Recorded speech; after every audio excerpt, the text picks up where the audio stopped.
大家好，1年前我做了一把这样的键盘，分列式直列的一个设计。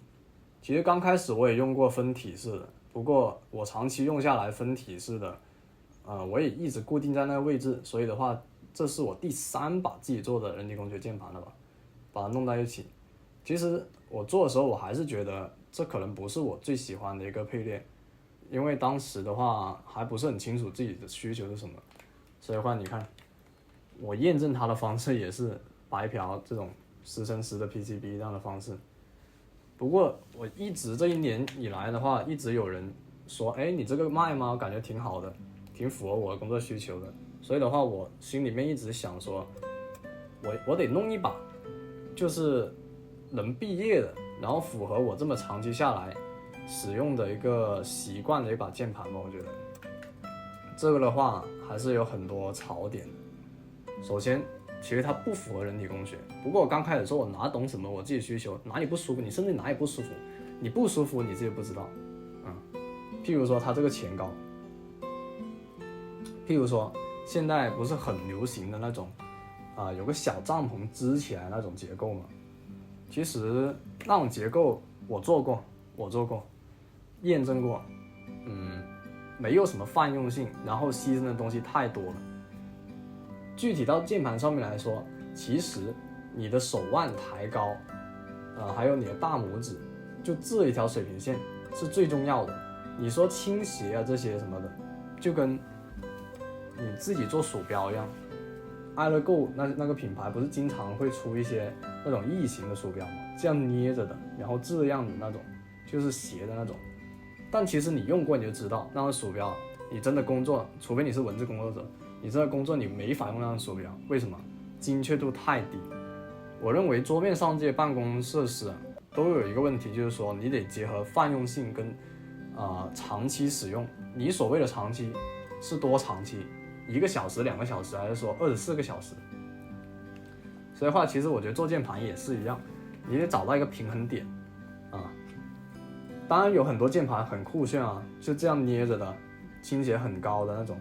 或者直接垂直的也有，当然你表面上是看起来是放松在这里，但是譬如说我用 Blender， 我这边我得用，其实有时候会用到这边的一些快捷键，譬如说 Join J， 那我怎么按呢？我得这边跨过来，这边咔这么按一下，那其实是没有考虑到泛用性设计，就没有考虑到你这个键盘它的工作范围是什么。我的工作范围是很广，因为我这个桌面上只有1把键盘所以的话我很清楚明确的知道自己不需要的是什么，不需要分体，不需要倾斜，因为那种牺牲太大。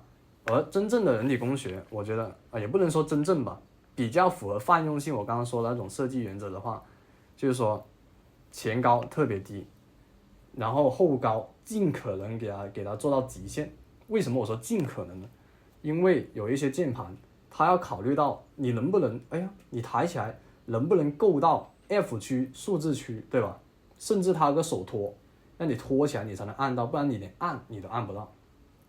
那种我觉得话就是一个比较取舍的设计对，你看 Ergo 那种键盘，就是小帐篷的，什么 Type K 吧，好像叫做 Type K， 它也有个手托配给你的，你不用手托，你可想而知那会有多不舒服。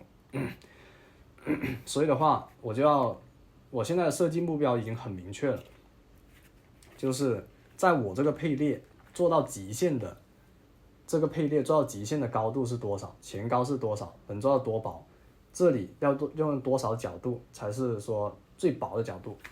其实你也听得出来，我所说的人体工学就是越薄越好。那为什么你说你要这么薄，你咋不用矮轴呢？那其实你说的是没错的，越薄越好，对吧？甚至你用键盘轴可以做到几个毫米。但有个问题，你想一想，你打字的时候，你的大拇指是不是抬起的？对啊。你矮轴我测试过，我也自己打板测试过，还是会悬空一段时间。所以的话，矮轴其实是会更舒服，但是呢，性价比极低，而且我承受不起。为什么？矮轴它的那些键帽特别贵，你可以上淘宝搜，你基本搜不到。所以的话，综合来说，我还是用回 MS 轴，颜值上而且工艺上，而且方便很多。然后说到工艺了，我就给大家说了我这把键盘的一些比较特色设计吧，因为我之前好像也没有见过别人这么搞。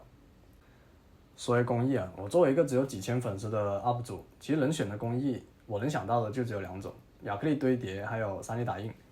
亚克力堆叠2字嘛，很明显它侧面就很难好看，然后底面这个漏轴的问题也是挺难解决的，所以亚克力堆叠在属于有点就文艺属性的一个有点精致一个键盘这个品类来说，还是差点意思。那 3D 打印更加麻烦了，这么大一个东西，你 3D 打印出来，你很难保证它表面的那种光滑程度，然后不翻车，我觉得也是很难选择吧，就这么大一个键盘来说。所以的话，最终我还是想一下有什么解决办法。其实这也是我拖这么久没有做这键盘的一个重要原因，因为如果我不这么做，我就只能去 CNC 了。但作为一个只有几千粉丝的 UP 主来说，我有什么能力去 CNC 呢？对吧？所以这个方案是我目前能想到最好、最优雅，而且我自己比较喜欢的一个方案。表面采用的是一个海洋板。为什么要海洋板？因为之前我做桌子的时候，我自己做一款桌子，就这个，我就意识到，海洋板这个材料它侧面很好看，就不用包边，它一个特点就不用包边。对，就不用包边。然后它还有一种木头的一个属性，木头属性是什么？包浆。它有包浆，好像牛仔裤啊，什么爱马仕那种包一样，它有一种这种属性在里面，我感觉也是挺符合我说的这种The Last 这种设计的。然后中间的话采用了 3D 打印。3D 打印它的一个主要缺陷还是在转角处，然后表面还有一些支撑的位置。然后这款的话，我只用了它侧边的这种位置，所以的话看着你确实找不到什么瑕疵，刚好利用了它的那个优势。然后底面的话，我是用了碎木纸切割成为了这样一个底面。首先防滑吧，其次它是真的好看，很优雅，很好看，也是很符合我这个设计理念。中间有个 center。配列方面其实也做了一点改进，之前不是2个旋钮的吗？其实1个旋钮完全够用了，我宁愿让它2手更加靠近一点点。按下去再转的话，就是调节那个快进快退，然后直接转的话就调节音量，就这样。然后排布方式也有一点区别，这个是发射状，我借鉴了一个开源项目叫 Hillside， 不过它手有点大，我自己调整过这种。用下来其实确实舒服很多，属于是一个我觉得是比较核心的一个改变吧。好，如果大家想要买的话，想要支持我的话，你就看一下视频下面的链接。好，谢谢大家。